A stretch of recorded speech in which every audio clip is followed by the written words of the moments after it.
ਪਿਓ ਨੇ ਪੁੱਤਰ ਨੂੰ ਕੋਲ ਬਿਠਾ ਕੇ ਆਖਿਆ ਕਿ ਪੁੱਤਰ ਫਸਲਾਂ ਪੱਕ ਗਈਆਂ ਨੇ, ਟਮਾਟਰ ਦੇ ਖੇਤ ਵੀ ਪੱਕ ਗਏ ਨੇ, ਪਿਆਜ਼ ਵੀ ਪੱਕ ਗਿਆ ਹੈ, ਬਾਕੀ ਸਬਜ਼ੀਆਂ ਵੀ ਸਾਰੀਆਂ ਇਕੱਠੀਆਂ ਕਰਨ ਦਾ ਵੇਲਾ ਆ ਗਿਆ ਹੈ ਅਤੇ ਉੱਤੋਂ ਮੌਸਮ ਵੀ ਕੁਝ ਇੰਝ ਦਾ ਹੈ, ਲਿਹਾਜ਼ਾ ਅੱਜ ਹੀ ਸਾਰਾ ਕੰਮ ਕਰ ਲਈਏ। ਪਰ ਪੁੱਤਰ ਨਾ ਮੰਨਿਆ। ਪੁੱਤਰ ਨੇ ਆਖਿਆ ਕਿ ਅੱਜ ਲੇਬਰ ਨਹੀਂ ਹੈਗੀ ਅਤੇ ਕੱਲ੍ਹ ਕਰਾਂਗੇ ਅੱਬਾ ਜੀ। ਪਿਓ ਚੁੱਪ ਕਰ ਗਿਆ। ਹੁਣ ਰੱਬ ਦੇ ਫੈਸਲੇ ਉੱਤੇ ਕੁਝ ਹੋਰ ਹੋ ਰਹੇ ਸਨ। ਇਸ ਕੌਮ ਦੇ ਉੱਤੇ ਅੱਲਾ ਨੇ ਅਜ਼ਾਬ ਨਾਜ਼ਲ ਕਰਨ ਦਾ ਫੈਸਲਾ ਕਰ ਲਿਆ ਸੀ, ਸਾਡੀਆਂ ਕਰਤੂਤਾਂ ਦੀ ਵਜ੍ਹਾ ਦੇ ਨਾਲ, ਸਾਡੇ ਰਵੱਈਆਂ ਦੀ ਵਜ੍ਹਾ ਦੇ ਨਾਲ। ਫਿਰ ਰਾਤ ਦੇ 2:30 ਵਜੇ ਦਰਿਆ ਦਾ ਬੰਨ੍ਹ ਟੁੱਟਿਆ ਅਤੇ ਖੇਤਾਂ ਦੇ ਖੇਤ, ਪਿੰਡਾਂ ਦੇ ਪਿੰਡ ਸੈਲਾਬ ਦੀ ਜ਼ਦ ਵਿੱਚ ਆ ਗਏ। ਸਾਰੀਆਂ ਨੇਮਤਾਂ ਰੱਬ ਨੇ ਖੋਹ ਲਈਆਂ ਅਤੇ ਪਾਣੀ ਨੇ ਕਹਿਰ ਮਚਾਤਾ। ਆਲੂ, ਪਿਆਜ਼, ਟਮਾਟਰ, ਸਬਜ਼ੀਆਂ ਸਾਰੀਆਂ ਪਾਣੀ 'ਚ ਗਰਕ ਹੋ ਗਈਆਂ ਤੇ ਰੋਣ ਤੇ ਕੁਰਲਾਨ। ਹੁਣ ਦੂਜੇ ਪਾਸੇ ਇਹ ਮੰਜ਼ਰ ਵੇਖੋ। ਆੜਤੀ ਆਪਣੇ ਵਰਕਰਾਂ ਨੂੰ ਪੁੱਛਦਾ ਹੈ, ਉਹ ਗੋਦਾਮ ਦੇ ਵਿੱਚ ਟਮਾਟਰ ਦੀਆਂ ਕਿੰਨੀਆਂ ਪੇਟੀਆਂ ਨੇ? ਉਹਨਾਂ ਆਖਿਆ ਸਰਕਾਰ 50,000 ਪੇਟੀ ਹੈ। ਤੇ ਗੰਢੇ ਪਿਆਜ਼ ਦੀਆਂ ਬੋਰੀਆਂ? ਉਹਨਾਂ ਨੇ ਕਿਹਾ ਸਰਕਾਰ ਉਹ ਤੇ 2-2.5 ਲੱਖ ਬੋਰੀਆਂ ਨੇ।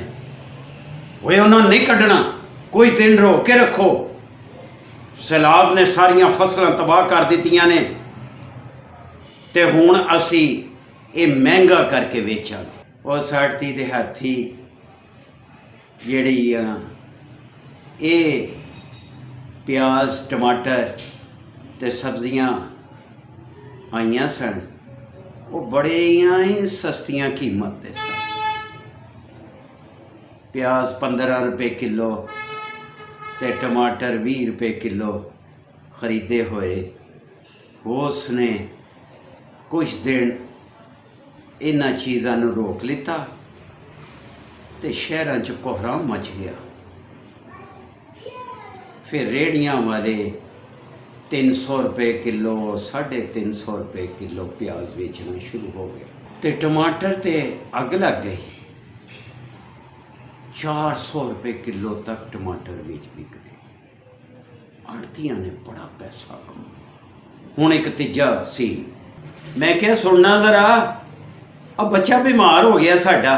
ਆੜ੍ਹਤੀ ਅਜੇ ਘਰ 'ਚ ਪੈਰ ਹੀ ਰੱਖਿਆ ਸੀ ਕਿ ਉਹਦੀ ਬੀਵੀ ਨੇ ਉੱਚੀ ਉੱਚੀ ਕੁਰਲਾਣਾ ਸ਼ੁਰੂ ਕਰ ਦਿੱਤਾ। ਇਹ ਇਹਨਾਂ ਦਾ ਇੱਕੋ ਇੱਕ ਪੁੱਤਰ ਤੇ ਇਕਲੌਤੀ ਔਲਾਦ ਸੀ। ਉਹਨੂੰ ਚੁੱਕ ਕੇ ਆੜ੍ਹਤੀ ਨੇ ਫਟਾਫਟ ਗੱਡੀ 'ਚ ਪਾਇਆ ਤੇ ਹਸਪਤਾਲ ਲੈ ਗਿਆ।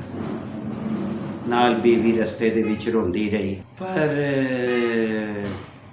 ਡਾਕਟਰਾਂ ਦੀ ਬੇਪਨਾਹ ਕਾਵਿਸ਼ ਦੇ ਬਾਵਜੂਦ ਉਹਨਾਂ ਦਾ ਪੁੱਤਰ ਬਚ ਨਾ ਸਕੇ।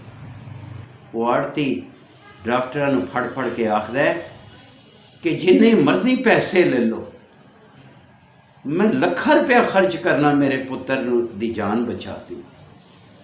ਪਰ ਡਾਕਟਰ ਨੀਵੀਂ ਪਾ ਕੇ ਅਗਾਂਹ ਨੂੰ ਤੁਰ ਜਾਂਦੇ। ਕੁਝ ਦੇਰ ਬਾਅਦ ਐਂਬੂਲੈਂਸ ਦੇ ਵਿੱਚੋਂ ਆਪਣੇ ਪੁੱਤਰ ਦੀ ਮਈਅਤ ਲੈ ਕੇ ਘਰ ਆਉਂਦਾ। ਖੁਦਗਰਜ਼ੀ ਨੇ ਖੋਹ ਲਈਆਂ ਨੇ ਸੋਚਾਂ ਇੰਜ ਜਹਾਨ ਦੀਆਂ, ਸੱਜਣ ਦੁਸ਼ਮਣ ਪਰਖ ਨਾ ਸਕਣ ਨਜ਼ਰਾਂ ਅੱਜ ਇਨਸਾਨ ਦੀਆਂ। ਪਿਆਰ ਦਾ ਸੂਰਜ ਡੁੱਬਦਾ ਜਾਂਦਾ, ਉਖੜੇ ਉਖੜੇ ਸਾਹ ਨੇ ਬਾਕੀ। ਵੇਲੇ ਦੇ ਹਾਤਮ ਨੂੰ ਹੁਣ ਤਾਂ ਅੱਖੀਆਂ ਨਹੀਂ ਪਹਿਚਾਨਦੀਆਂ। ਫੁੱਲਾਂ ਵਿੱਚ ਖੁਸ਼ਬੂ ਨਹੀਂ ਰਹਿ ਗਈ, ਕਲੀਆਂ ਵਿੱਚ ਲੂ ਨਹੀਂ ਰਹਿ ਗਈ, ਪੱਤਾ ਪੱਤਾ ਪਤਾ ਇਹ ਦੱਸਦਾ ਖਜ਼ਾਂ ਦੇ ਇੱਥੇ ਆਣ ਦੀਆਂ। ਜਿਹੜੀ ਕੰਧ ਦੇ ਸਾਏ ਹੇਠਾਂ ਬਚਪਨ ਵੇਲਾ ਗੁਜ਼ਰਿਆ ਸੀ, ਹੁਣ ਤਦਬੀਰਾਂ ਹੁੰਦੀਆਂ ਪਈਆਂ ਉਸੇ ਕੰਧ ਨੂੰ ਢਾਣ ਦੀਆਂ। ਰੱਬ ਨੂੰ ਦੁਨੀਆ ਭੁੱਲ ਕੇ ਮੌਜ ਜੀ ਆਪਣਾ ਆਪ ਗਵਾ ਬੈਠੀ ਏ। ਓਏ ਟਾਵੀਆਂ ਟਾਵੀਆਂ ਚਮਕਾਂ ਦਿਸਣ ਕਿਤੇ ਕਿਤੇ ਈਮਾਨ ਦੀਆਂ। मोहतरम नाजरीन, ये कहानी कित्थों चली, कित्थे अपनी मखलूके खुदा नूं किन्ना तंग कीता, असी कदी नहीं सोचते ते कदी नहीं वेंदे कि असी की रवैये करने। मेरे नबी ने ते रो रो के दुआवां मंगियां सन कि या अल्लाह इन्हां दी शक्लां ना बदल देना मेरी उम्मत दी। रो रो के इन्हां वास्ते दुआवां करदे सन ते ये उम्मती ਜਿਹੜੀ ਕੋਈ ਕਸਰ ਨਹੀਂ ਛੱਡਦੀ। ਇਸ ਪੈਸੇ ਤੇ ਦੌਲਤ ਨੂੰ ਤੁਸੀਂ ਕੀ ਕਰਨਾ ਹੈ ਜੇ ਗਰੀਬਾਂ ਦੇ ਕੰਮ ਨਹੀਂ ਆਉ। ਇਹ ਮੈਂ ਇੱਕ ਛੋਟੀ ਜਿਹੀ ਕਹਾਣੀ ਤੁਹਾਡੇ ਸਾਹਮਣੇ ਪੇਸ਼ ਕੀਤੀ ਹੈ ਕਿ ਅਸੀਂ ਕਿੱਥੇ ਖਲੋਤੇ, ਇਸ ਪਾਕ ਸਰਜ਼ਮੀਨ ਦੇ ਉੱਤੇ ਅਸੀਂ ਕੀ ਕਰਨੇ ਪਏ। ਫਿਰ ਅੱਲਾਹ ਅਜ਼ਾਬ ਦੀ ਸ਼ਕਲ ਦੇ ਵਿੱਚ ਕਦੀ ਜ਼ਲਜ਼ਲੇ ਤੇ ਕਦੀ ਸੈਲਾਬ। ਅੱਲਾਹੁ ਅਕਬਰ। ਹੁਣ ਇਸ ਸੂਰਤ ਦੇ ਵਿੱਚ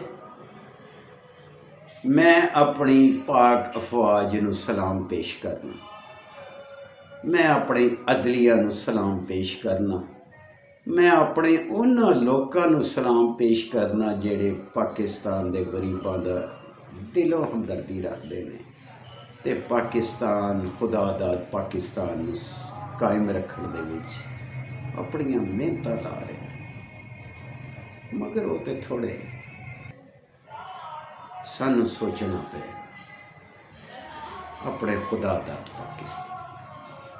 ਪ੍ਰੋਫੈਸਰ ਮਜ਼ਹਰੁੱਲਾ ਕੁਰੈਸ਼ੀ ਨੂੰ ਇਜਾਜ਼ਤ ਦਿਓ।